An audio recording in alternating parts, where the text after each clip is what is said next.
Sense and Sinsibility by Jane Austen. Chapter 2. Mrs. John Dashwood now installed herself mistress of Norland, and her mother and sisters-in-law were degraded to the condition of visitors. As such, however, they were treated by her with quiet civility, and by her husband with as much kindness as he could feel towards anybody beyond himself, his wife, and their child. He really pressed them with some earnestness to consider Norland as their home, and, as no plan appeared so eligible to Mrs. Dashwood as remaining there till she could accommodate herself with a house in the neighbourhood, his invitation was accepted. A continuance in a place where everything reminded her of former delight was exactly what suited her mind. In seasons of cheerfulness no temper could be more cheerful than hers, or possess in a greater degree that sanguine expectation of happiness which is happiness itself. But in sorrow she must be equally carried away by her fancy, and as far beyond consolation as in pleasure she was beyond alloy. Mrs. John Dashwood did not at all approve of what her husband intended to do for his sisters. To take £3,000 from the fortune of their dear little boy would be impoverishing him to the most dreadful degree. She begged him to think again on the subject. How could he answer it to himself to rob his child, and his only child too, of so large a sum? And what possible claim could the Miss Dashwoods, who were related to him only by half-blood, which she considered as no relationship at all, have on his generosity to so large an amount? It was very well known that no affection was ever supposed to exist between the children of any man by different marriages, and why was he to ruin himself and their poor little Harry by giving away all his money to his half-sisters? "It was my father's last request to me," replied her husband, "that I should assist his widow and daughters." "He did not know what he was talking of, I dare say. 10 to 1 but he was light-headed at the time. Had he been in his right senses, he could not have thought of such a thing as begging you to give away half your fortune from your own child." "He did not stipulate for any particular sum, my dear Fanny. He only requested me, in general terms, to assist them, and make their situation more comfortable than it was in his power to do. Perhaps it would have been as well if he had left it wholly to myself. He could hardly suppose I should neglect them. But as he required the promise, I could not do less than give it. At least I thought so at the time. The promise therefore was given and must be performed. Something must be done for them whenever they leave Norland and settle in a new home." "Well then, let something be done for them, but that something need not be £3,000. Consider," she added, "that when the money is once parted with, it never can return. Your sisters will marry, and it will be gone for ever. If indeed it could ever be restored to our poor little boy—" "Why, to be sure," said her husband very gravely, "that would make a great difference. The time may come when Harry will regret that so large a sum was parted with. If he should have a numerous family, for instance, it would be a very convenient addition." "To be sure it would." "Perhaps, then, it would be better for all parties if the sum were diminished 1/2. £500 would be a prodigious increase to their fortunes." "Oh, beyond anything great! What brother on earth would do half so much for his sisters, even if really his sisters? And, as it is, only half-blood. But you have such a generous spirit." "I would not wish to do anything mean," he replied. "One had rather on such occasions do too much than too little. No one, at least, can think I have not done enough for them. Even themselves, they can hardly expect more." "There is no knowing what they may expect," said the lady. "But we are not to think of their expectations. The question is, what you can afford to do." "Certainly, and I think I may afford to give them £500 apiece. As it is, without any addition of mine, they will each have above £3,000 on their mother's death, a very comfortable fortune for any young woman." "To be sure it is, and indeed it strikes me that they can want no addition at all. They will have £10,000 divided amongst them. If they marry, they will be sure of doing well, and if they do not, they may all live very comfortably together on the interest of £10,000. "That is very true, and therefore I do not know whether, upon the whole, it would not be more advisable to do something for their mother while she lives rather than for them. Something of the annuity kind, I mean. My sisters would feel the good effects of it as well as herself. 100 a year would make them all perfectly comfortable." His wife hesitated a little, however, in giving her consent to this plan. "To be sure," said she, "it is better than parting with 1,500 pounds at once. But then if Mrs. Dashwood should live 15 years, we shall be completely taken in." "15 years! My dear Fanny, her life cannot be worth half that purchase." "Certainly not. But if you observe, people always live for ever when there is any annuity to be paid them, and she is very stout and healthy, and hardly 40. An annuity is a very serious business. It comes over and over every year, and there is no getting rid of it. You are not aware of what you are doing. I have known a great deal of the trouble of annuities, for my mother was clogged with the payment of 3 to old superannuated servants by my father's will, and it is amazing how disagreeable she found it.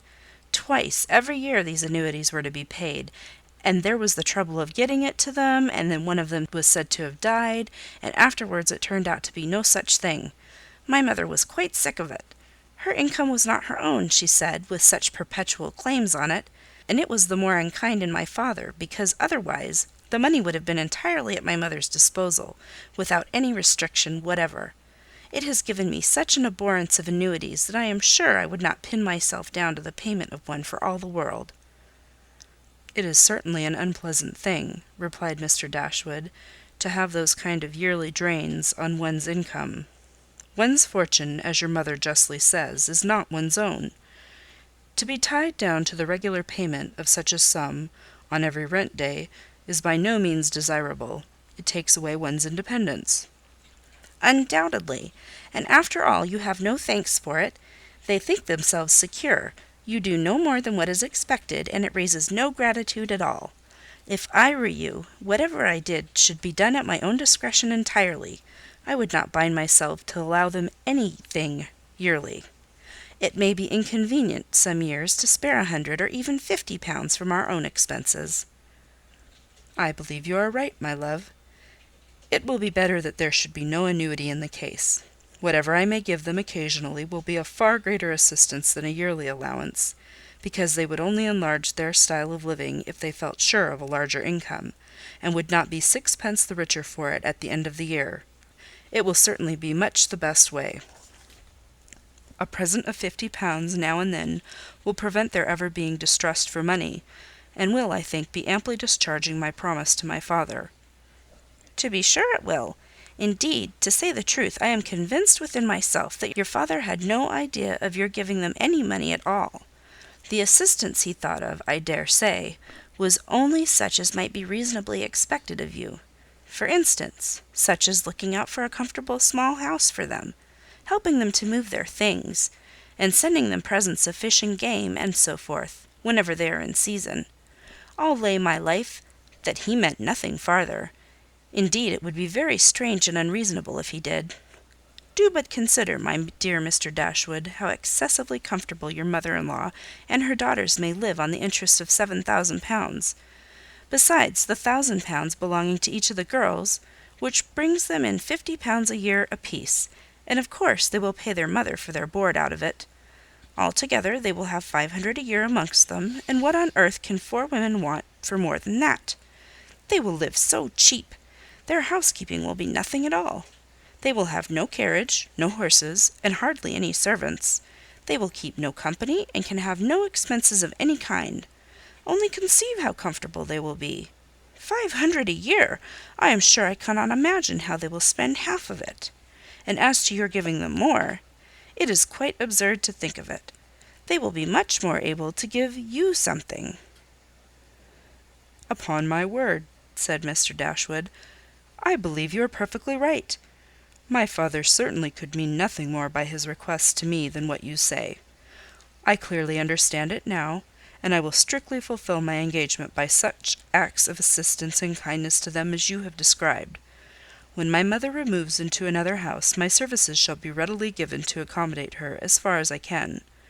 Some little present of furniture, too, may be acceptable then." "Certainly," returned Mrs. John Dashwood. "But, however, one thing must be considered.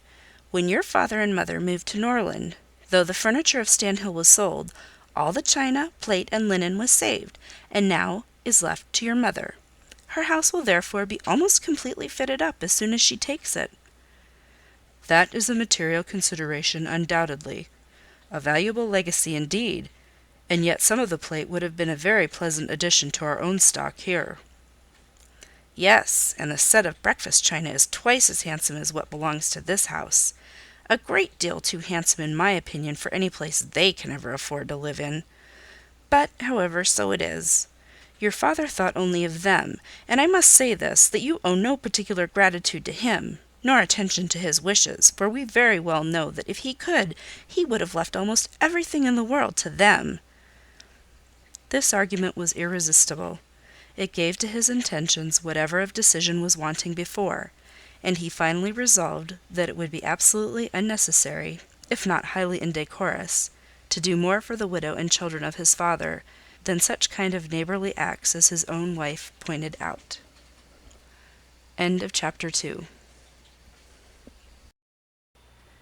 Sense and Sensibility by Jane Austen, Chapter 3. Mrs. Dashwood remained at Norland several months, not from any disinclination to move when the sight of every well-known spot ceased to raise the violent emotion which it produced for a while, for when her spirits began to revive, and her mind became capable of some other exertion than that of heightening its affliction by melancholy remembrances, she was impatient to be gone, and indefatigable in her inquiries for a suitable dwelling in the neighbourhood of Norland, for to remove far from that beloved spot was impossible.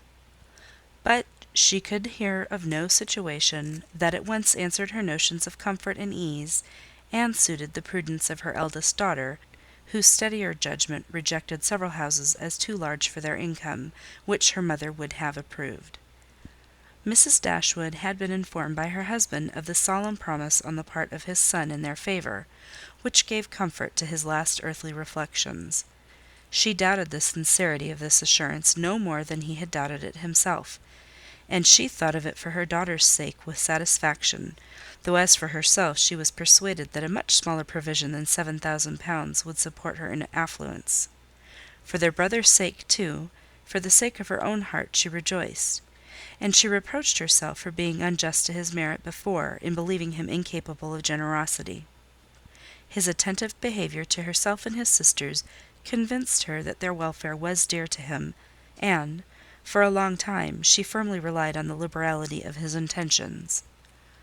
The contempt which she had very early in their acquaintance felt for her daughter-in-law was very much increased by the farther knowledge of her character, which half a year's residence in her family afforded; and perhaps in spite of every consideration of politeness or maternal affection on the side of the former, the two ladies might have found it impossible to have lived together so long, had not a particular circumstance occurred to give still greater eligibility, according to the opinions of Mrs. Dashwood, to her daughter's continuance at Norland.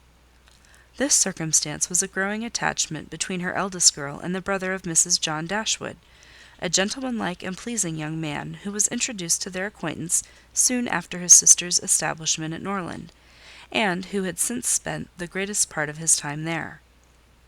Some mothers might have encouraged the intimacy from motives of interest, for Edward Ferrars was the eldest son of a man who had died very rich, and some might have repressed it from motives of prudence, for, except a trifling sum, the whole of his fortune depended on the will of his mother.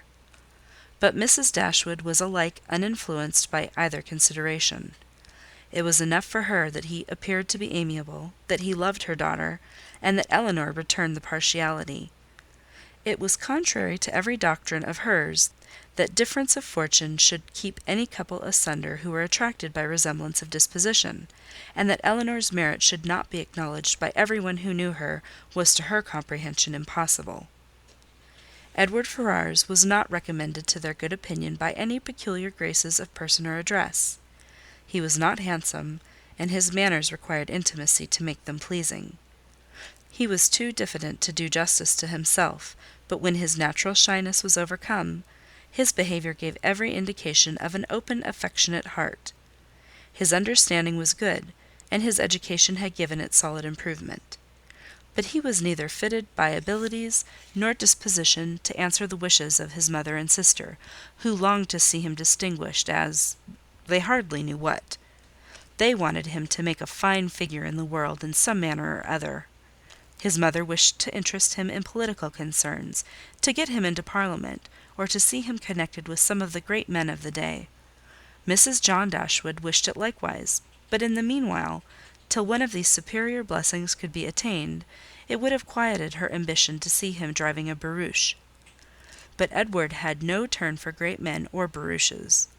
All his wishes centred in domestic comfort and the quiet of private life.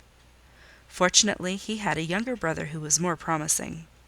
Edward had been staying several weeks in the house before he engaged much of Mrs. Dashwood's attention, for she was at that time in such affliction as rendered her careless of surrounding objects. She saw only that he was quiet and unobtrusive, and she liked him for it. He did not disturb the wretchedness of her mind by ill-timed conversation.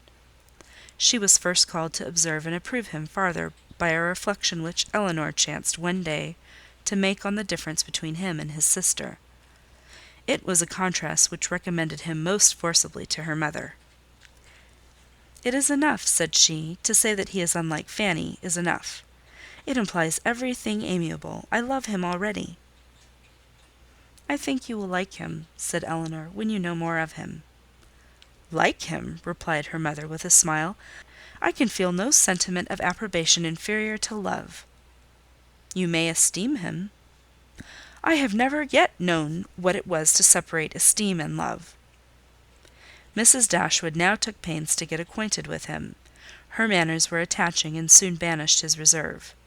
She speedily comprehended all his merits.